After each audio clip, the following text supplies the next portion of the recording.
Check 1, 2.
Ladies and gentlemen, welcome back to another episode of this show.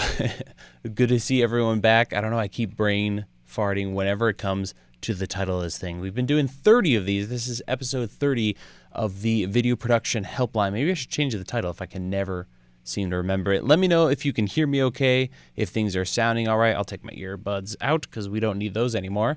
And we already have several people in the chat, including Elliot, Cameras and Phones, Tech Champ, Evan, Dive Into with James. Good to see you back, James. Parker, good to see you. Wouter.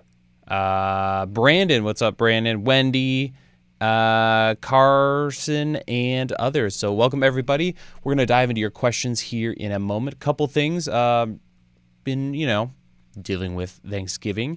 Was sick for a little bit, so we're a little behind on videos. But next week, doing a really interesting video. Oh, I didn't bring it to the desk. It's going to involve some soldering, kind of another DIY. No 3D printing this time, though. Mr. Camera Junkie, good to see you, boss. And so that should be a lot of fun. A couple things I wanted to announce real quick, or at least mention. We have a couple more Go locks in stock, and we have the SM7BS is back in white. So if you've been looking to score one of those, check it out. 15% off, 15% off over on Gear Focus, and that is in the description for those interested, along with links to all the gear that I use for this, or this microphone and things that you might be interested in.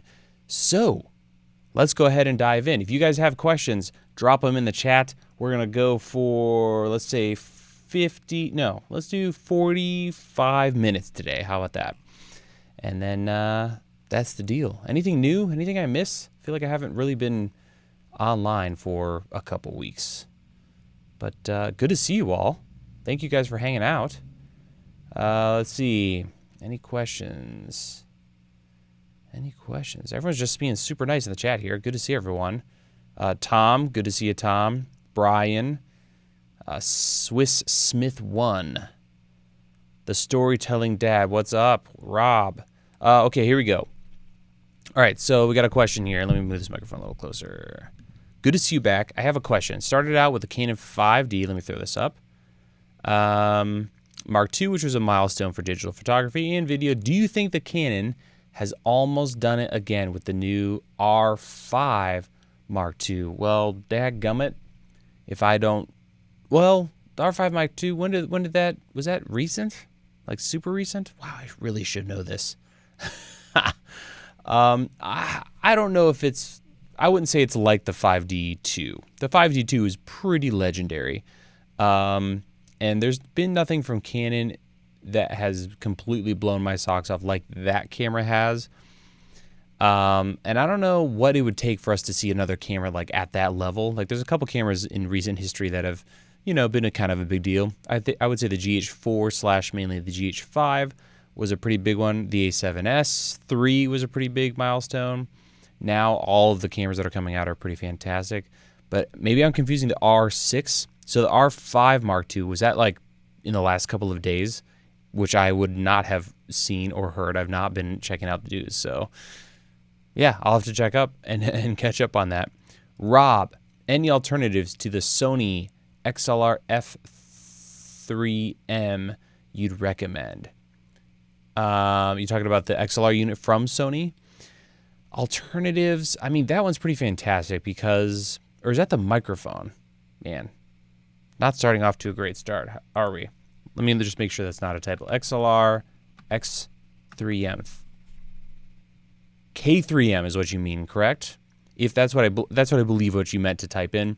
That I would say is probably one of the best bets because it, gets power from the camera, so you don't have to mess around with that. That said, if you want to save some money, Beach Tech makes what is it? The DXA Micro Pro. Let's look it up here. Let's hop over to here. Let's go Beach Tech. I think it's the DXA Micro Pro. Yeah, so this is $150. It's a little box. It needs a 9-volt battery, or they have one that is powered over USB or has a built-in battery. That's what I meant to say. And it has a XLR, phantom power, a lot of cool features. So definitely check it out. $150, that's pretty good. And the preamps are quite clean on that. So that's definitely something I'd recommend if you want to save some coin. But again, you're going to have to charge that, every once in a while, whereas the K3M is just right off of the camera. Just want to say thank you for the knowledge. Thank you, POV Details. Appreciate that. Can you recommend the Canon C70? I mean, image quality-wise and overall functionality, it's a monster camera. I have a lot of friends who have and love that. The only thing that makes me and them crazy is that flip-out screen is pretty much guaranteed to break and get sent into Canon. So if you're ready for that and you're okay with that, then go for it.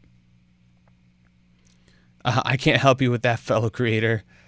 Any recommendations for large hard drives for data storage archive? So, there's debates back and forth as to what's the best option. I personally have had really good success with Seagate Iron Wolf NAS drives. So they're not the cheapest, they're not the most expensive, but 8+ terabytes Seagate Iron Wolf drives. They're designed to run 24/7. I think we currently have 16 8 terabytes, and they've been spinning continuously for 3.5 years, at least 3.5 years, no problems. So really, really big fan of those guys. Let's see. What codec stuff would you recommend for small-scale music videos, ProRes 422 or worse? Codec. So you can shoot. You have your shooting and editing codecs. You can shoot with whatever you want, and what's cool about that is you could shoot like if you're using a Sony camera, you could shoot on a more compressed format as long as you don't lose quality. Open that up or transcode that to ProRes for the edit, and then when you're done with the project, you can delete all the ProRes files, and now you're back to these tiny little, super easy to archive camera files. So that's what we do. That said, more and more I'm tired of transcoding. So we're experimenting right now with actually recording in ProRes LT for YouTube. And so long story short, if it was up to me and I'm just doing music videos, I'm going to shoot on a compressed format in the camera. That's good. I don't want something terrible. Then I'm going to transcode to ProRes, edit the project, delete the ProRes file, and have a smaller, end file, if that makes sense. Great questions all around. What is the best lens for filming helicopters using the FX30? I mean, that's really going to depend on a lot of things. Right now, my favorite, and I've got a video coming up on the FX30 when it comes to lenses. We have just in the next room at least 15 lenses. We kind of put together a budget list, so we're going to be doing a video on that. But right now, for me, because of the compact size, is the Sigma 18-50. Oh, love that lens. Yeah, I'd probably recommend that, or the Tamron 17-50, or if you want a wider lens, there's other lenses from Tamron that are also wide. FX3 or A6400 for filmmakers, 100% if you can afford it. FX30, not FX3, FX30 is what the question is here. I love that camera so much. I'm a huge fan. Big fan. Oh, I missed one from Water here. Oh, I missed a couple. Sorry about that.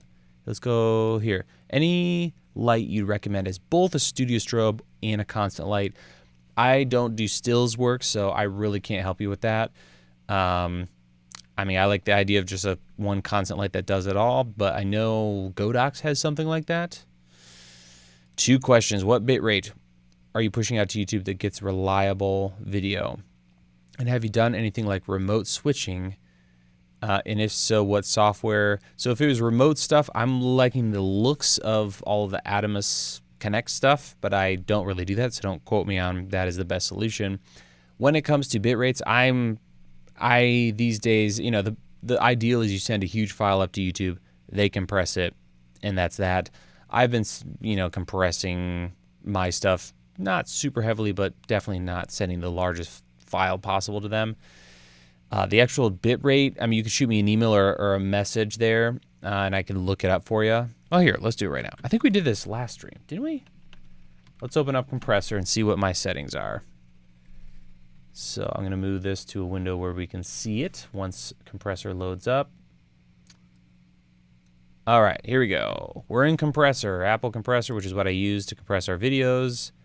YouTube 4K. Let's open up that preset. Video tab. All right, so I send up a file that is 30,000 kilobits a second.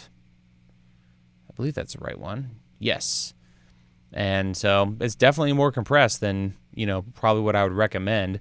If you have all the time in the world and you don't care, you know, just send a big fat file up to YouTube and let them deal with it. But because time and archiving, this is the settings we use. All right, so that's that. Yes, FX30, fantastic. A6400, that 8-bit, not very fun. James with a donation, £4.49, right? Donation for the channel. Thanks for everything. Can you please tell us about the new larger teleprompter?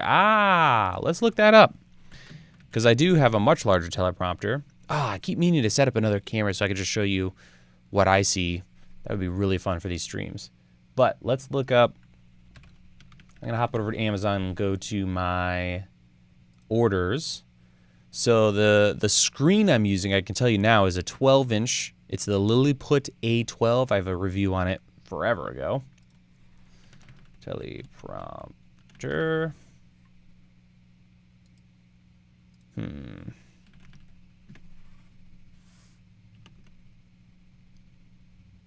Okay, so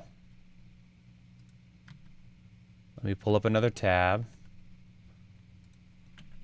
I don't want anyone to see my Amazon account on my normal browser, because that would be embarrassing because I spend way too much money on there. Okay, 16-inch large teleprompter is the title. It's kind of a generic one. I'll drop a link in the chat, but $180, that's pretty fantastic. And the monitor I'm using is the Lilliput A12. I think I spelled that wrong. There's the A12. It's a bit overkill for this, but, you know, the size is literally perfect. It couldn't be any better. So this size monitor, we'll go down to the specs so you can see if you wanted to find something similar. Is there an actual measurement? No, there's not. But anyway, that's the monitor I'm using, and that, whoops, one more back. That's the actual teleprompter, and I'm going to go ahead and switch back here and hop over to the chat and drop that link in there. So, boom, there it is in the chat. Great question, and thank you for the donation, sir. Am I selling? Yes, I am selling a GH6, Andy. So if anyone wants a GH6, I'm selling mine. What else we have? Hey, Caleb, do you plan to do another color grading from log? Make another color grading from log. I think that'd be interesting since your last one was a corporate video guide. Wow, was it that long ago? And yes, Adrian, I'm hoping to do a couple more LUTs. I won't do any huge releases, but I'm going to create a LUT for F-Log and one for, I'm going to release that S-Log2 LUT for older Sony cameras, and C-Log 2 LUT. And once I bang all those out, I'm just going to do a video talking about my entire color grading workflow. And that way, no matter what camera you have, there's LUTs available from us that all have a consistent look. So that's the deal. Thank you for the reminder, though, because I definitely need to get on that. Help me with S-Log. I'm pulling out my hair. Overexposed by 2 stops. What meter mode? Reading the exposure meters depending on if you set the meter mode to highlight, spot, etc. So what I would recommend, Logan, is use, what camera are you on, first of all? Use zebras for your highlights to find where that is. So set your zebras to show up at 93 IRE and higher for S-Log3. I believe you said S-Log3 in here. And then use the spot meter for skin. So figure out where you like skin and use the spot meter for that. In my guides, I talk about linking your spot meter to your touch point. So that you can touch on the screen and a little circle will follow around where you're touching. So you just tap on people's faces on the screen. Boom, you'll get a reading at the bottom of the screen. I believe what I recommend is 0.7. Don't quote me on that. Check the guide. I believe you're talking about guide numbers. But in the guide, I talk about all that stuff and then use zebras for your highlights. And then you're gold. You're not overexposing your highlights. You got your skin where you need it. You're good to go. Maybe for 2 stops over, your skin would be 1, I think, maybe. I can't remember. It's all in the guide, though. All right. Is the focus better on the GH6 than the GH5? Absolutely. Much, much better. Still not perfect. All right, here we go. Rumors have that Panasonic S5 Mark II is going to be announced in February. Upgrades. What upgrades do you hope to see in it? Honestly, autofocus. Great autofocus without any issues, not contrast-based anymore. That alone would do it for me. Yeah, I think that'd be about it. I mean, in a perfect world, there would be built-in ND. If they could do that, then it's like crazy town. But, you know, I'm not. That's probably a little bit too much to expect. Autofocus performance on third-party brands inferior to native Sony. I would say probably, but not. I mean, we're getting into diminishing returns at this point. So I would say Sigma, Tamron has been doing really well. You're going to be fine for video autofocus. The older stuff, yes, but kind of the new, whatever's coming out now, I wouldn't have any issues using that stuff. In fact, I pretty much exclusively am using now Tamron and Sigma for my main zoom lenses. This camera, I'm still using the Sony 35mm 1.8. But yeah, because Sony lenses are expensive. Really struggling. All right, this is Amar. Really struggling if I should get an FPV drone or a normal drone. So I can't help you out there, man. I'm not into the drone stuff, or I don't cover that. So I wish I could help you, but I really can't. All that said, the FPV stuff looks pretty sick. Solo run-and-gun doc filmmaker. Wondering if there's any downsides to the Fuji X-H2S. Not really. For my money, personally, I would probably go for the FX30 over that camera. But I'm not, I honestly haven't used it, so I can't say for sure. But autofocus is so much better on the FX30. If you don't care about that, of course, Fuji's a fantastic way to go. There's some pretty monster specs in that camera, and a lot of people love it. I know a lot of people who are legit hardcore filmmakers that are all about that Fuji X-H2S. So I don't think it's a bad choice. All right, let's see.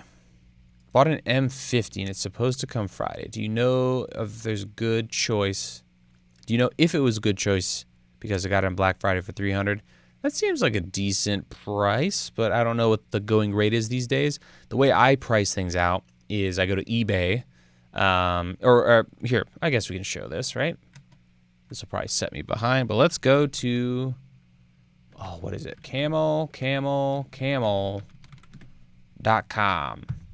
Boom. This website, Camel. You can use anything, but we're going to go with the M50. Canon M50, search for that. Try to find a body only. There's a body only. That's renewed. That doesn't really count. Here we go. Now it's renewed as well. Anyway, it'll give you an idea. So this is the price history. And you can check, I can't check Amazon. Let's go back. Let's find another, let's use another example. Let's go Sony, keyboard issues, Sony A7S III. I'm going to try to find just a basic, there we go. Okay, so there's a price history. Hasn't really changed. Let's go third-party new. Yikes. Third-party used. Okay, so here's a great way to see where prices are. So you can buy new for $3,500, but recently, yeesh, Looks like you're scoring a 500 or more discount if you buy used. So this is a great site for that kind of stuff. So camel.com. The other thing I do if I'm pricing something out used is I go to eBay. Let's search for the same thing, A7S III. And when you first search for it, you're going to see listings like, oh, 3,027. Man, does the price really drop that much? Dadgum. But then you can go up and go to the advanced button next to search. And I select sold listings and hit search again. Now, everything in green has sold for that amount. So we can see, you know, $2,500 for A7S III. 26, 3,000. That comes with the lens, it looks like, 26.5. So this is a great way to see what things are actually going for as opposed to just searching on eBay. So those two things, that's how I kind of look for pricing and see, you know, what's up. And I've used that in the past, camel.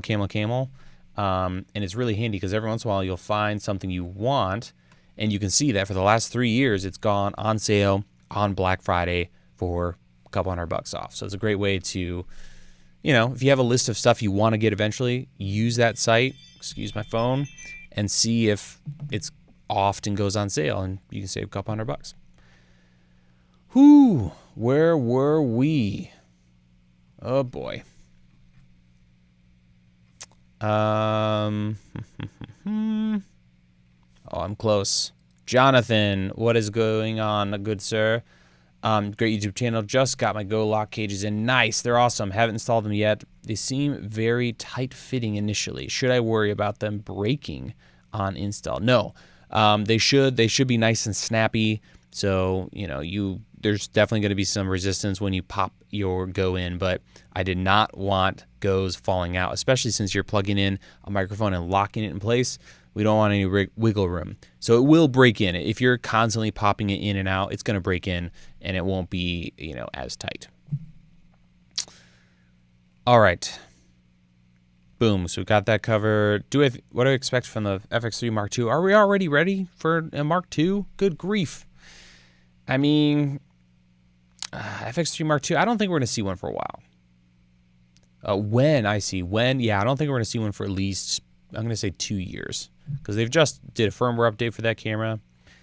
What I use for live, all that information is in the description. It's called Ecamm. Ecamm Live. What's your favorite point source in the $200 range? The Amaran 100D currently is my favorite. Okay, Exos 16 terabyte or more, super cheap and awesome. At the moment, the enterprise drives, the consumer prices. Good to know. Yeah, I know. There's some people definitely go with those. Our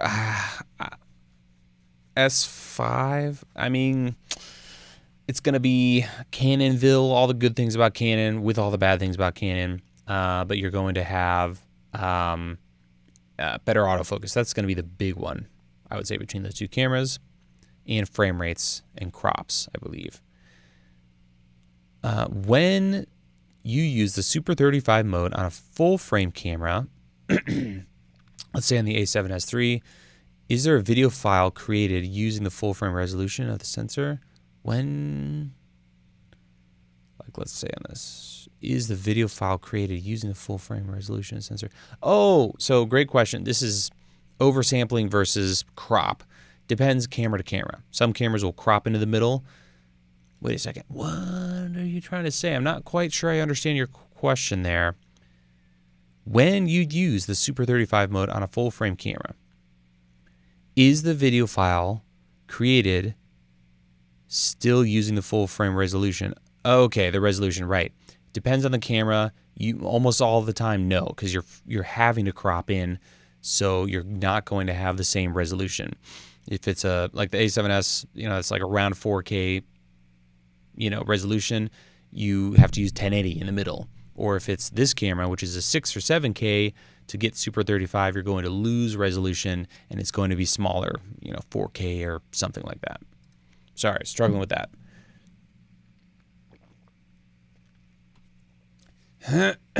All right. I'm going to jump ahead. Oh, man. Let's just jump down a little bit because I'm way behind, guys.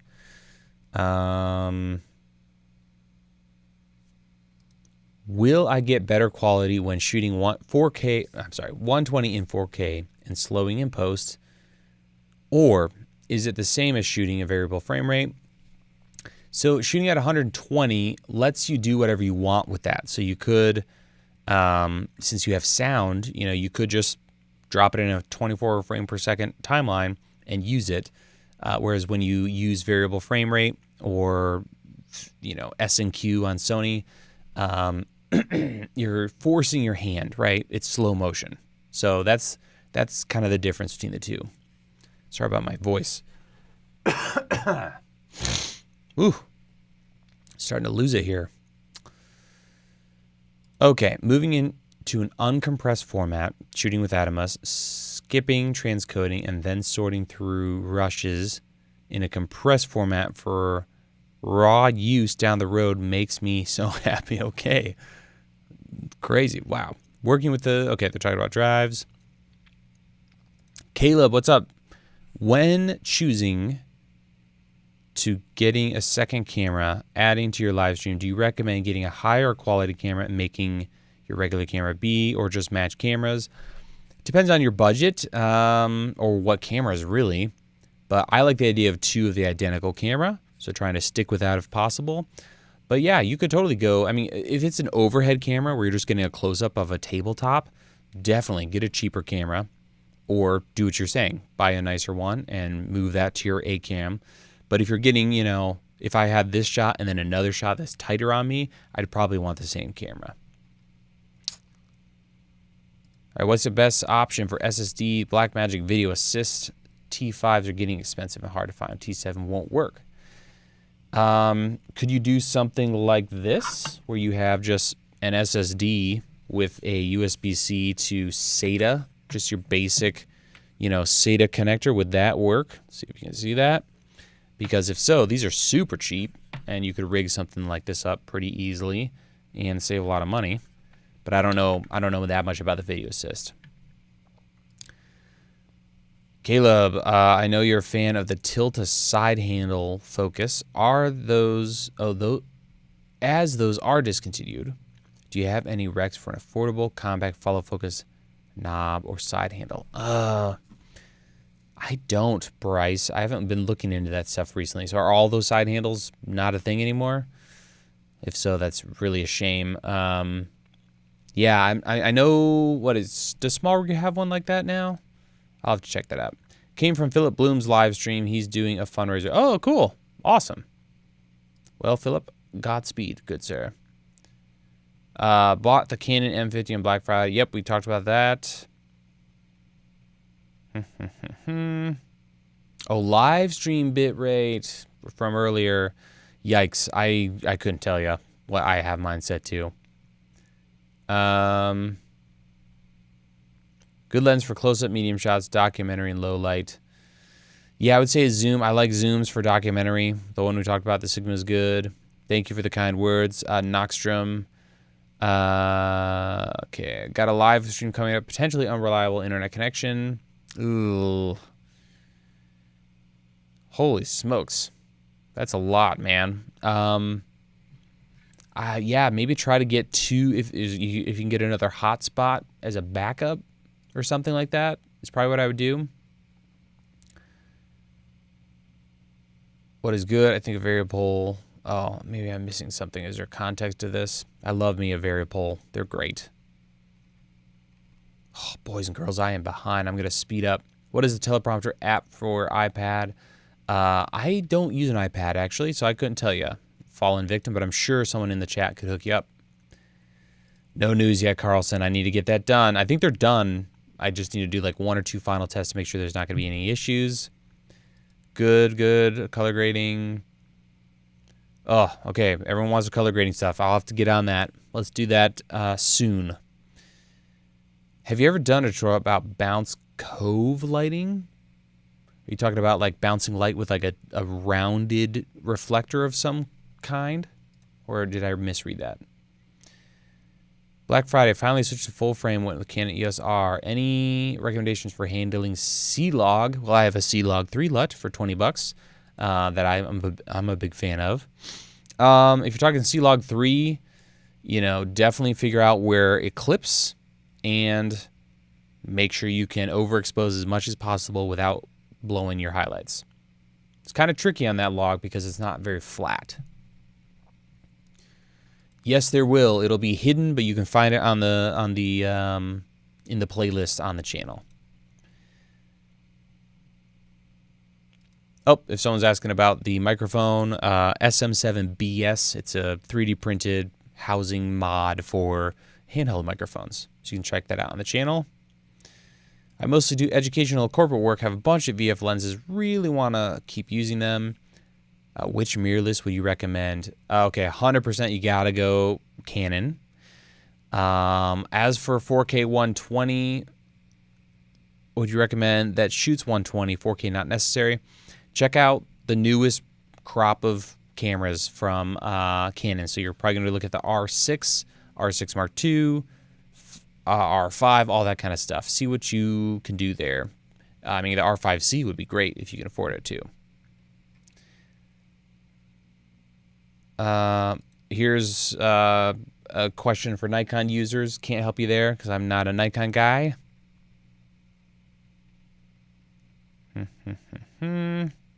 Tech Chap, we already answered that question earlier. Oh, wait, about the M50 Marine Tech channel. Is M50 good enough? I mean, depends on if it's good enough for you. I wouldn't use it myself personally, but I'm more of into 4K and something that does a little better with low light. But I'm not knocking it. It totally could get the job done. What do you think about people saying Real Pro shouldn't use autofocus? That's silly, because Real Pros are using autofocus.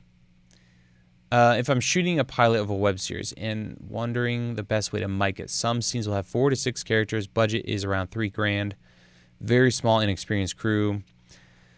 Ooh, I mean, if possible, some kind of like a little. Actually, the Zoom F2 would be a pretty solid choice because it has 32-bit float. So as long as the people aren't ruffling things, it's going to be able to. You won't clip. I just did a gig for a nonprofit, is trying to just help them out with a bunch of Rode Wireless Go's, and I fed them into the Zoom H8, I believe it is. So we had that recording wirelessly, and they were all recording internally, and it turned out great. So as many sources as possible, get a bunch of cheap boom mics in there, and yeah, just as many options as possible, because things are going to go wrong. You probably said this, but what camera are you using for the stream? This is the A7 IV with the Sony 35mm 1.8. Okay, people are talking about drones. Sick. Love camel. Got good stuff. KEH. Okay, cool. Love it, Mr. Camera Junkie. Do you have an experience with the Countryman B6 Lav? What's your thoughts? I've messed with the B3, haven't done much with the B6. So, but that's above my pay grade. I'm not a big Lav guy. So, Curtis Judd is your man for that kind of stuff. Price watch, good to know. Are you excited for new Panasonic L-mount cameras, depending on what they can do, potentially? Right now, I'm really settling into Sony, so... And if something comes out, and if I review it from Panasonic, no matter what it might do to my relationship with any particular camera company, I'm going to give you guys my honest perspective as someone who right now is like full tilt Sony. I'm getting rid of everything but my Sony cameras. A7 IV. I'm selling my A7S III to get another A7 IV, and I have the FX30. So that's my current lineup. Let's see. Tech Champ, it'll be fine. Yep. Would you say it's enough to use a simple webcam for Zoom meetings? If people are cool with that, and if you're cool with that, what would you recommend for kitting an FX30, Tilta or Blue Cage? I mean, well, I have a video coming up on that, and it's neither, but either would work, whatever style of cage you're into. Is there a particular reason you use your Shure mic when live streaming and the shotgun in the background instead of the shotgun? Oh, that's not actually a shotgun. That is a LED light. Wait, not that one. This one. I think it's that one. There it goes. So, because I'm using this as my normal desk, I have this whole thing lit with not video lights. So that's what that is. Maybe I'll just leave that on. Why not? But yes, I do have a shotgun microphone right here. But it's wired into my Mix Pre 3, which is where my assistant, there's a little stand with a monitoring station over there. So I just need to stop being lazy and pipe it into my live stream setup. So I might do that at some point. FP for video, haven't used it forever, Jonathan, but I know it's gotten a lot of updates. From my experience, I would say if you're okay with just huge RAW files and full frame camera and not having a great user interface, it's great. If you're just going to put lenses on it, manually focus, get an external monitor, and don't care about large file sizes, that's one of the most radical cameras ever. I love that thing. It's not very usable in other scenarios. Who's going to drop the new GH5 game changer camera industry? I mean, I think if they're already out now. I mean, huge game changer. If someone can come up with like an FX30 with built-in ND for under $1,700, I think that's like the new crazy thing. Or a full-frame camera with built-in ND under $2,500. That's when it's like when we're talking crazy town. Have you seen any modifications to Sigma FP flip screen as well?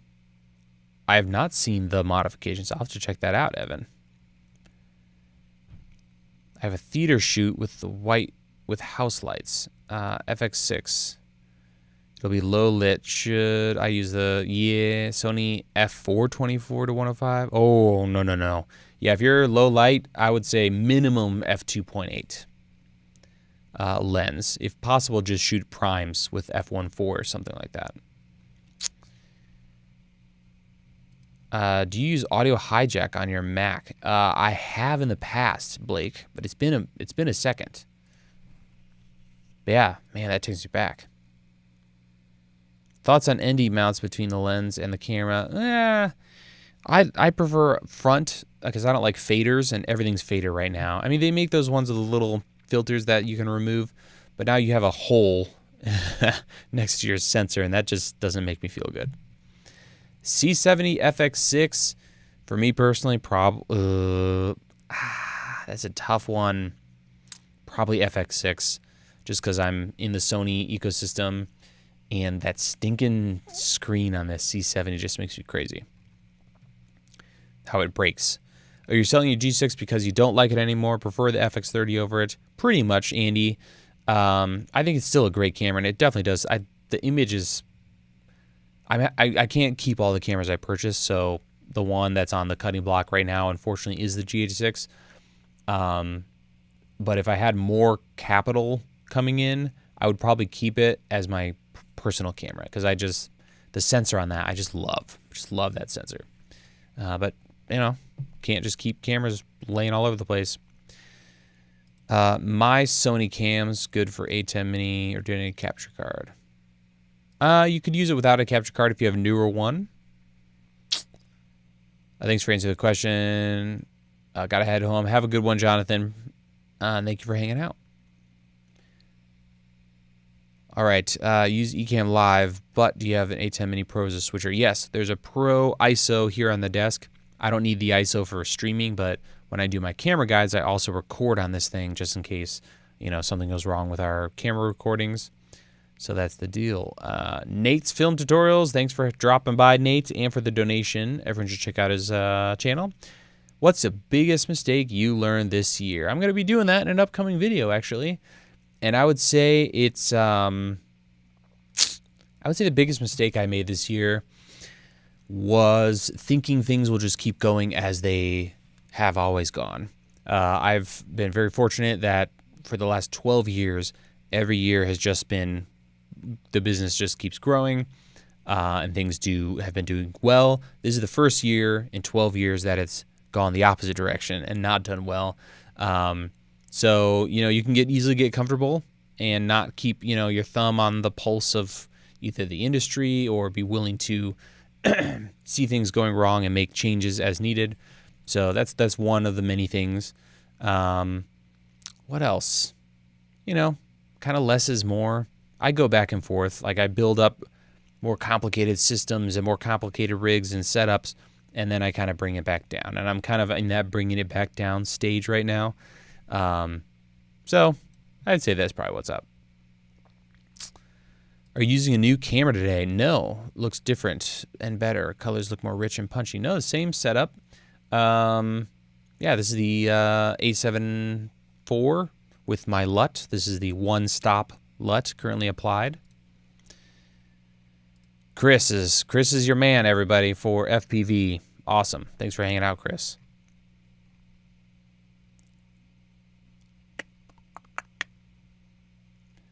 Why would my Hollyman Mars show a flat color profile look rather than a camera plugged into the hardwired? I'm not sure what you mean there. Oh boy, God, what's up? Currently have an XT4, but looking to switch to Sony because of their autofocus. But 2 XT4s would be the price of one Sony. Yeah, it's rough to try to get budget Sony stuff. Hopefully in the next couple of years that'll change. But their old stuff is just awful, and only the more recent stuff have they sorted out the color. But I would say start with an FX30 there, Dreadful. Any suggestion for Lank style controller for the FX3? Ooh, I can't think of anything off the top of my head. You could DIY it. Actually, I do know. If you're willing to do a little DIYing, I've been meaning to do this for myself.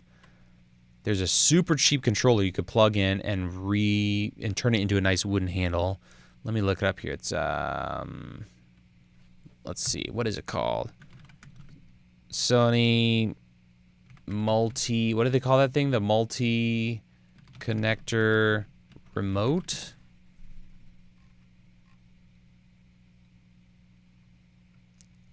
I bought one for like really, really cheap. I think there's one out there for $15 or so, but it looks similar to this. And you can rewire. No, this isn't the right one, I don't think. But you can rewire all these buttons, so you can have zoom. Oh, I guess there is some stuff on here. You can even turn the camera on and off, which is pretty sick. It kind of goes into a sleep state. So you could rewire this, just take this PCB out of this little thing, make your own handle or buy one. And but yeah, I think Small Rig and some other companies, Tilta, have handles kind of like that already. Blackmagic Pocket 4K, ProRes HQ, or RAW. I would go RAW if you're in DaVinci. Yes, 100% RAW if you're in DaVinci, or willing to do that as some kind of workflow. How to record an interview dialogue with help of Ninja. I don't know if I would run my sound into the camera for sure. I wouldn't go into the Ninja, if that's what you mean, the Ninja like Atomos Ninja. When using multiple cameras for your Atem Mini Pro, do you also use a cam link? No. I just go into the Pro and then send that over USB to the camera or to the computer. So I didn't need to purchase one for each camera. Oh, no. Yeah, you just go into the Atem and then one connection for the Atem to your computer and you're good to go. So you can switch back and forth, Like these are all my different camera angles. Whoops. And I can switch back and forth. And it also, the ISO version records all 4 cameras. Okay. Do you have a preference, Canon color versus Sony? Not anymore. I mean, well, I do, and that's Sony, just because I like Sony, and they're finally good. So right now I'm really enjoying, and I love S-Log 3, whereas Canon right now, their more affordable cameras are all SC-Log 3, which I do not like as much. How can I use my GH4 like a web camera in my MacBook?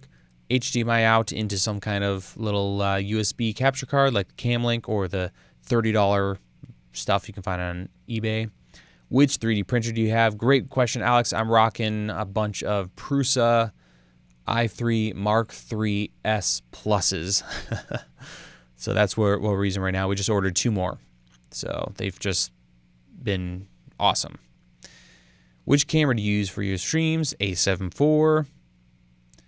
Best anamorphic RF lens? Ooh, probably those new Venus Optics ones I haven't tried. Or for full frame, I'd probably use an adapter and go with the Greatjoy or Sirui. But there's so many. Viltrox is coming out, I think, with a pretty dope looking one. So we'll see. Do you think the NTG1 Rode shotgun is good for starter mic? I haven't used that in a long time. So I would say probably NTG. What is it? Is it just the NTG? The Rode Video Mic NTG? No. What is that thing? The NTG, the newer shotgun. I've done a video recently on shotguns, and it's in there. A bunch of good recommendations. But I probably wouldn't go for the NTG1. All right. Oh, my goodness. All right, we got a couple more minutes. I'm going to scroll down here because I feel like I missed a super chat. I did not. All right, so I'm just going to pick up here at the bottom. We'll go for a couple more minutes here. Speed run. Any thoughts? Thank you for the kind words, Andrew. Any thoughts on adapting Sigma 18-35 to Micro Four Thirds on a budget? Yes, you can use Viltrox adapters. They're really affordable. I want to say $80, $100 or less, something like that. Have you seen Bamboo P1P printers? No. Actually, did you shoot me an email saying? If so, then yes, through you. I can't remember the name of it. Someone recommended a different printer. But I'm a Prusa boy, you know. I want something that's going to go hard for many years without having to do any maintenance. Which zoom lenses are best for the FX30 and low light? Something 2.8. Grace, we talked about a little bit earlier. NTG5. Good call, SiteB. That's what I was talking about. NTG5, fantastic, super sensitive microphone. So you could plug that thing directly, with a $50 adapter into your camera and not have any issues. It's so loud.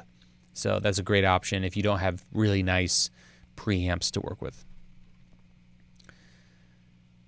Thank you, Lindro. Appreciate that. Super chat, $10 donation from Race Mode Media. Hello, recently built out an FX3 rig for a float.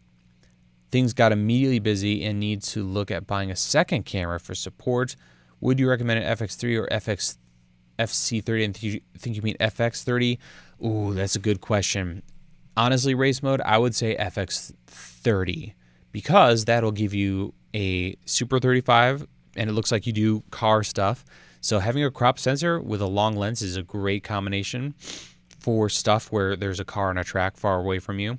Secondly, it now gives you a sensor that has oversampling, so you're able to record it's a 6K sensor. So if you have to crop in, it's going to look great. Your FX3, it's going to be rough when you crop in. So I would say if it was me, I would 100% go rock an FX3, FX30 combo. That gives you 2 purpose-driven cameras that you can mix and match as needed. Great question though. If you were just doing like interviews, that would be a little different. But for what you're talking about doing, I would say, yeah, go for those 2 cameras. I'm using the SM7BS. I've done a video on it, and we sell them, which the link is in the description. Go to Gear Focus. Hey, DJ Succotash. What's going on, boss? All right, last question. I have an A7 III. Do I stick with Sony glass or make the switch to EF for the longer run? I mean, I would stick with Sony unless you're going to switch over to Canon. Oh, favorite YouTuber and you can't pick yourself? 100%. I would not pick myself. Great question, Dwight. It changes. Right now, my favorite is Home Theater Gurus because I'm trying to build a home theater, and his videos have been the poor guy could use some help with filming, and he knows it, so that's fine. But his content is awesome. So if you're going to build a home theater, ignore everyone else on YouTube and go check out Home Theater Gurus, plural, It's a totally shredded, giant, bald guy who's really knows his stuff. So definitely would recommend. And he's my favorite right now. I think that's probably a good one to end on. Who's your favorite? I love hearing about this stuff. We'll have to save that maybe for next week. But that's going to do it for me. Thank you guys for the questions. A lot of good questions. Hope you all have a wonderful rest of your evening. And we should get a couple more streams in before the end of the year. Maybe we'll do a Christmassy one, kind of fun holiday show or something like that. We need to get some guests on. I've been saying that for like a year. But that's going to do it for me, guys. I hope you have a wonderful rest of your evening. Thank you all for the great questions. Thank you guys so much for the support. And we'll see you in our next video and over on Twitter and around the channel.